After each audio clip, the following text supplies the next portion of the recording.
Congratulations, you did it! You received a cursed game for your TS system which was going to kill you in 7 days, but you solved the mystery behind it and beat the game, thus allowing you to continue living. So, despite all this, why is someone once again exploring Odaka's apartment? Why is the cursed game still around killing people? The answers to those questions can be found playing through Nanashi no Th me, which translates to the Nameless Game I, the sequel to Nanashi no Game. Like the previous game, Nanashi no Th me was only released in Japan, however it received an English fan translation in 2015. Again, I'll refer to the games as Nanashi no Game and Nanashi no Th me respectively. I'd highly recommend watching the Nanashi no Game review prior to this one, as I'll be referring to mechanics and spoiling some story elements from the previous game for this review, though I'll try and keep those spoiler free if you happen to come across this review first. Nanashi no Th me takes place a year after the events of Nanashi no Game. In this game you play as a male student at Nanto University whom you can name. You can also choose the name the character's girlfriend, default name Ren, and male best friend, default name Yuto. Though for this review I've kept their names as the default and will refer to them as such going forward. The game opens with you, Ren and Yuto forming a party in the town of Verona. Verona is also the very first town in the RPG section of the first game. You quickly find out that the devil has returned, which is a cause for alarm. After getting your bearings and talking to the gatekeeper and leaving, you find yourself in the real world approaching a familiar apartment. That's right, it's Odaka's apartment from the first game where your main character from that game finds him as a victim of the curse. However, this time you're visiting to get some clues, as 3 days earlier, Yuto tells you about the game as the two of you are failing to pay attention in class. This catches the attention of Professor Kawagoe, your teacher who punishes the two of you into writing a paper to hand in the next week. As you go inside Odaka's apartment and explore his bathroom, which got a minor upgrade from the first game, you find yourself back in the RPG world where you open a chest at the inn and get an item which leads to a disturbing scene of Yuto killing you and Ren out of what appears to be jealousy.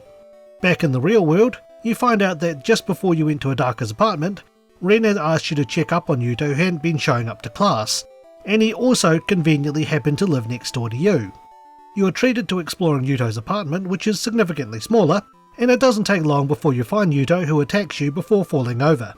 Dead. Upon discovering his TS, the game is sent from him to you. Back to Odaka's apartment, as you discover some very familiar areas from the first game, you ultimately end up in the room where Odaka was found in the first game, where you enter the RPG and speak with Odaka after giving him a password. As a result of this, a ghostly girl rises up from an abandoned TS in the room and proceeds to stab you in the left eye. After this, you, Ren and Professor Kawagoe must try and find out what's causing this game to kill people before your 7 days are up. From here we ask, how does this game compare with Nanashi no Game? Are there any issues from the first game resolved? More importantly, is it any good? Find out in The Good. The gameplay elements have seen some significant improvement as well as some new features, if you excuse the pun. The game is still played with the DS in portrait mode for the visual novel and first-person exploration parts, and once again in landscape mode for the RPG parts.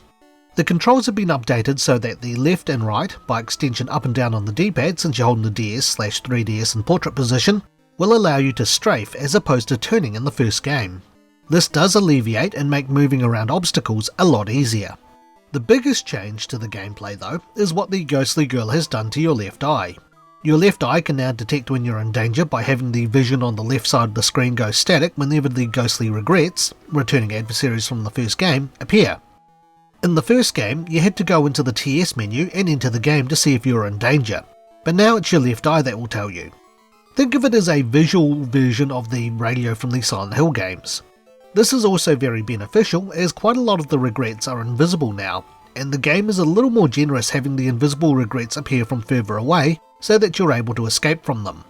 The static vision intensifies based on how close you are to danger, so the further you get from it, the less static you'll see. The RPG sections also play a bigger role, and I'll explain that later on. But this game introduces not one, but 2 games that you can play. As you explore locations, your left eye can also see white and red marks, usually in the shape of handprints. The white prints would lead you into the RPG world, which you would need to do something to progress or learn information for a danger up ahead. The red ones are required for you to leave the area you're trapped in and take the form of a platformer, in which you need to make it to the door at the end to escape. As you move, platforms may drop or you may be attacked by spikes, and if killed, you simply try again, with the game keeping track of your death count. You can also find cursed cartridges throughout the levels in the RPG world, which you can use to play these platforming sections, and they range from fairly easy, like the ones in the story, to downright brutal. I do appreciate the revisions to the gameplay, as it keeps it familiar, while interesting with the new features. The game still makes excellent use of binaural audio to replicate a 3D sound environment. I explained in more detail with Nanashi no Game's review, but the game's audio was recorded in a special way that if there was a sound in the distance, or a regret behind you, the audio would make it sound like it was in the distance, or actually behind you if you're wearing headphones.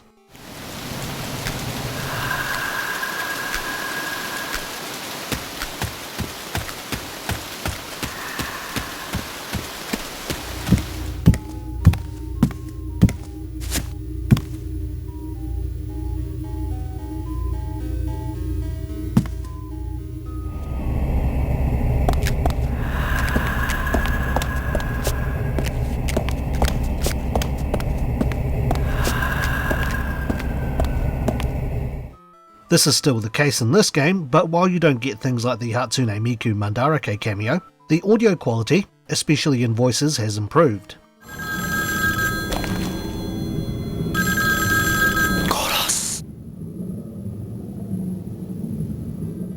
Following the previous game, as you progress through your hellish week, the RPG's 8-bit music also gets distorted until it's barely recognisable. The game ups the ante with random sounds to try and keep you unsettled,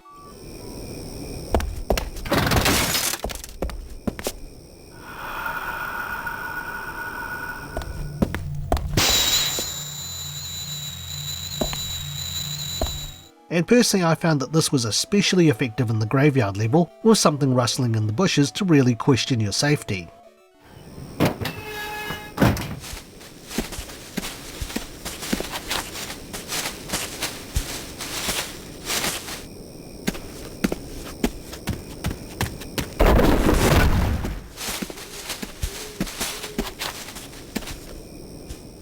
The sounds and music still continues to enhance the game's presentation and atmosphere, and I think this game is quite the improvement over the original.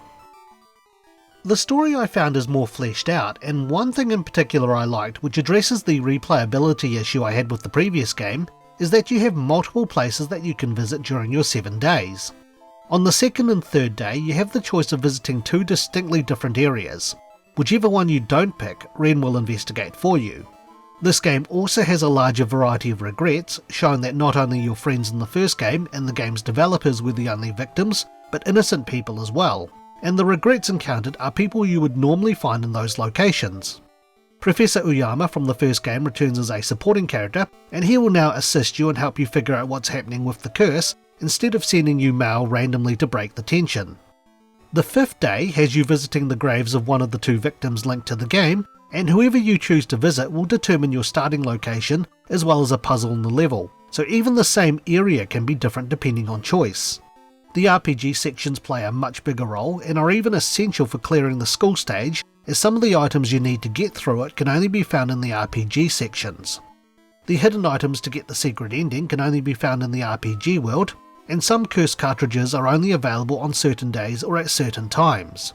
You can't collect all of the items for the secret ending in one playthrough, so the game does encourage you to reload your cleared save to get the missing item, as collected items carry over if you continue from a cleared save, though you start back at day 1. Outside of Odaka's apartment, you can also revisit the hospital from the first game, and it's been given quite a makeover as it shifts from a clean, tidy hospital to a hellish one like something out of Silent Hill. It's quite a contrast even from the abandoned look from the first game. The game's story is also set up in such a way that you don't even need to play the first game to understand its plot, though it does reference it, so you can actually just jump right in and play this game without worry. The RPG characters can also be pretty cryptic with their clues, and it always helps to pay attention in the RPG world's cutscenes, as it may provide you with hints. With that, it looks like the game's addressed some of the issues I've had with the first game, but it still has its faults, so let's look at those in the bad. Unfortunately, the game still has you moving at a crawl, and to remove the tension, I found that the regrets tend to move slowly as well, so escaping them is pretty easy. You're not often chased in the game, and regrets tend to usually patrol a set path, so avoiding them hasn't really been too much of an issue.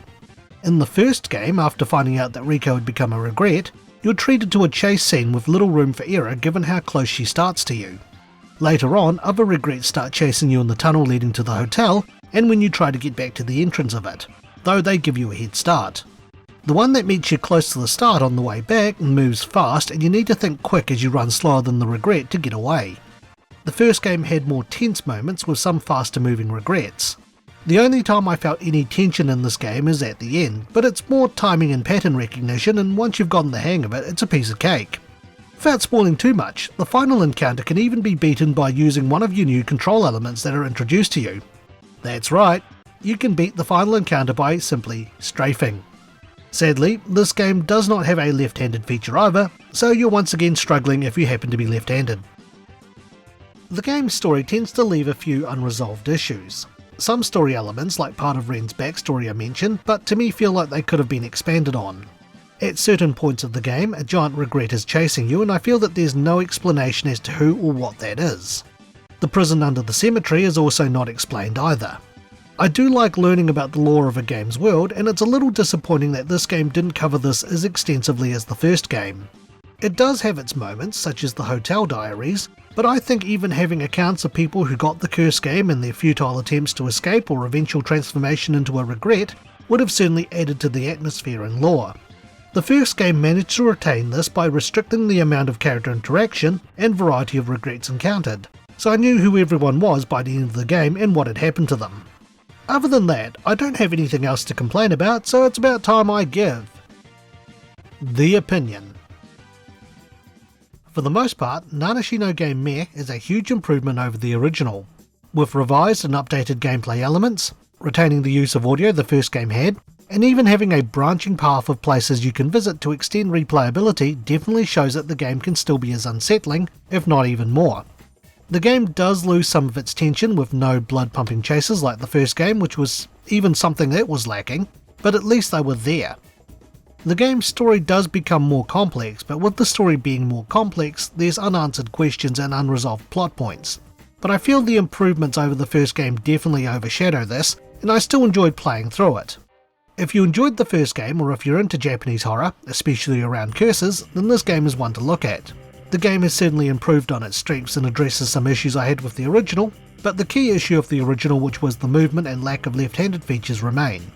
It's a shame the series sort of went downhill from here, as the remaining games are spin-offs. A couple of DSiWare games around the platforming elements were released in Japan only. Japan also got Nanashi no app, which acted as a cursed app, complete with messing with your mail and camera, though good luck finding it now since it's no longer available. And the only official game in the series to be released in the West was a mobile app known as 774 Deaths, the number is a play on the Japanese word Nanashi, which was once again all around the platforming sections introduced by this game. That's no longer available, at least when I checked on the Apple App Store, though it may be easier to find since it also got an Android release. Nonetheless, with that, I think it's time for my rating. I would give Nanashi no Th me Riko's Red TS from the first game out of 10. Thanks for watching, and stay tuned for the next Infinite Backlog review. If you enjoyed today's review, feel free to check out some of our other videos and subscribe for more. You can also follow us on Twitter, Instagram and our Facebook page. Once again, thank you for watching.